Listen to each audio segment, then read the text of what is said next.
മുഖ്യമന്ത്രി ചർച്ച പുരോഗമിക്കുന്നതിനിടെ വി.ഡി. സതീശന്റെ പുസ്തകം പുറത്തിറങ്ങി. ആദം നീ എവിടെ പോകുന്നു എന്ന പുസ്തകം പുറത്തിറക്കിയത് DC ബുക്സ് ആണ്. തെരഞ്ഞെടുക്കപ്പെട്ട ബൈബിൾ പ്രഭാഷണങ്ങളാണ് ഉള്ളടക്കം. ജോസി ബാബു വിശദാംശങ്ങൾ നൽകും. ജോസി, അതിനിടയിലാണ് ഇപ്പോൾ വി.ഡി. സതീശന്റെ പുസ്തകം പുറത്തിറങ്ങുന്നത്. ആദം നീ എവിടെ പോകുന്നു എന്നതാണ് പുസ്തകത്തിന്റെ പേര്. തെരഞ്ഞെടുക്കപ്പെട്ട ബൈബിൾ പ്രഭാഷണങ്ങളാണ്. എങ്കിൽ കൂടിയും ഇപ്പോഴത്തെ ഈ പുസ്തകം പുറത്തിറങ്ങുന്ന ഈ സാഹചര്യത്തെ എങ്ങനെ കാണാം?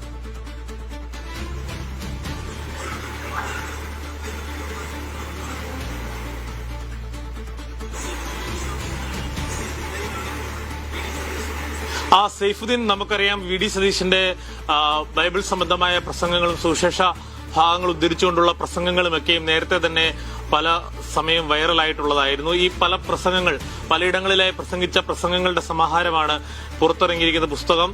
ഈ പുസ്തകത്തിൽ ഇപ്പോഴത്തെ ഈ രാഷ്ട്രീയ സംഭവവികാസങ്ങളുമായി കൂട്ടിച്ചേർക്കാവുന്ന പല കാര്യങ്ങളുമുണ്ട്.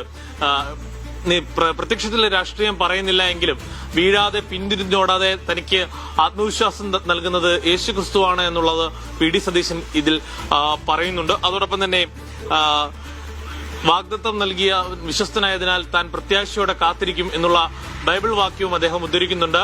മുൻ വൈസ് ചാൻസലറായ സിറീക് തോമസ് ആണ് അവതാരിക എഴുതിയിരിക്കുന്നതിലും അദ്ദേഹം വി.ഡി. സതീശനെ ഈ ഭാവിയിലെ കേരളത്തെ നയിക്കേണ്ട ആളെന്ന നിലയിലാണ് വിശേഷിപ്പിച്ചിരിക്കുന്നത്. അതോടൊപ്പം തന്നെ അവതാരികയിൽ തന്നെ അദ്ദേഹത്തിന് ബൈബിൾ വളരെ പരിജ്ഞാനമുള്ള ആളാണ് എന്നുള്ള കാര്യം വിവിധ സഭാ മേലധ്യക്ഷന്മാർ തന്നെ പറഞ്ഞിട്ടുണ്ട് എന്നുള്ള കാര്യവും അദ്ദേഹം പറയുന്നുണ്ട്. ന്യൂനപക്ഷവും ഭരണഘടനയും ദൈവം എന്റെ സങ്കേതവും കോട്ടയാകുന്നു എന്നിങ്ങനെയുള്ള വിവിധ അധ്യായങ്ങൾ വായിച്ചു നോക്കുമ്പോഴൊക്കെയും വിവിധ ബൈബിൾ വചനങ്ങൾ ഉദ്ധരിച്ചുകൊണ്ടുള്ള അദ്ദേഹത്തിന്റെ പ്രസംഗങ്ങളാണ് ഉള്ളതെങ്കിലും ഈ പുസ്തകത്തെക്കുറിച്ച് അദ്ദേഹം എഴുതിയിരിക്കുന്ന ആ കുറിപ്പിലാണ് ഇത്തരത്തിൽ താൻ വീഴാതെ പിന്തിരിഞ്ഞോടാതെ ആത്മവിശ്വാസത്തോടെ പ്രത്യാശയോടെ കാത്തിരിക്കുമെന്നുള്ള ബൈബിൾ വാക്യം ഉദ്ധരിച്ചിരിക്കുന്നത്. സൈഫുദ്ദീൻ.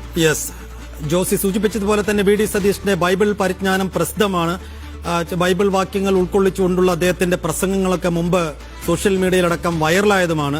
അതിന്റെ പശ്ചാത്തലത്തിൽ കൂടിയാണ് ഇപ്പോൾ അദ്ദേഹത്തിന്റെ പുതിയ പുസ്തകം പുറത്തിറങ്ങിയിരിക്കുന്നത്.